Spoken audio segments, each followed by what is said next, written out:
रामचरितमानस पग पग पर हमें प्रेरणा देती है, सिखाती है कि हम वास्तव में जब मनुष्य बनकर आए हैं तो मनुष्यता को ना खोएं। मनुष्य बनकर आए हैं तो जीवन को वैसे ही जिएं वास्तव में जैसे मनुष्य को जीना चाहिए। भगवान राम प्रत्येक लीला कर रहे हैं। आज सुमंत जी खड़े हुए हैं कि हम क्या जवाब देंगे। भगवान श्री राम सुमंत जी से कहते हैं कि आप हमारे लिए पिता तुल्य हैं, उतना ही सम्मान आपके लिए है। आप जाइए सुमंत जी, समझाइए, मेरे पिताजी को बोलिए कि बस 14 वर्ष की तो बात है, हम आ जाएंगे। हे सुमंत जी, मेरे पिता को कोई कष्ट ना हो, आप तो महामंत्री हैं, आपसे क्या ही कहना, आप परम विद्वान हैं, समझाइएगा ऐसी बात जो मेरे पिता ठीक रह सके।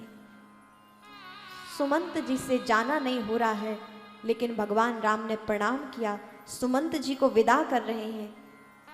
और भगवान राम तमसा नदी के तट पर प्रणाम करते हुए वहां से निकलने लगे और छोड़ दिया समस्त अयोध्या वासियों को सोते हुए। समस्त अयोध्या वासी उसी नदी के तट पर लेटे हुए हैं कि भगवान राम हमें लेकर जाएंगे। और भगवान प्रातः काल उठते ही शीघ्र सुमंत जी को प्रणाम करते हुए वहां से निकल पड़े और कहते हैं भगवान तो आ गए, लेकिन अयोध्यावासी जो ही प्रातः काल हुआ भगवान राम को खोजते, सीता जी को खोजते, लक्ष्मण जी को खोजते।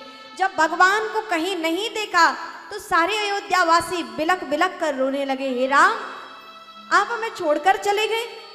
क्या अयोध्यावासियों को आपसे प्रेम नहीं था या आपको अयोध्यावासियों से प्रेम नहीं?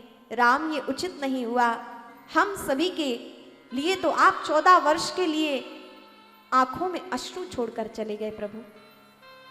और सारे अयोध्यावासी रुदन करते करते, बिलकते, छोटे बालकों सहित, माताओं सहित, वृद्धों सहित नगर की ओर चले हैं, वापस लौटे हैं अयोध्या की ओर।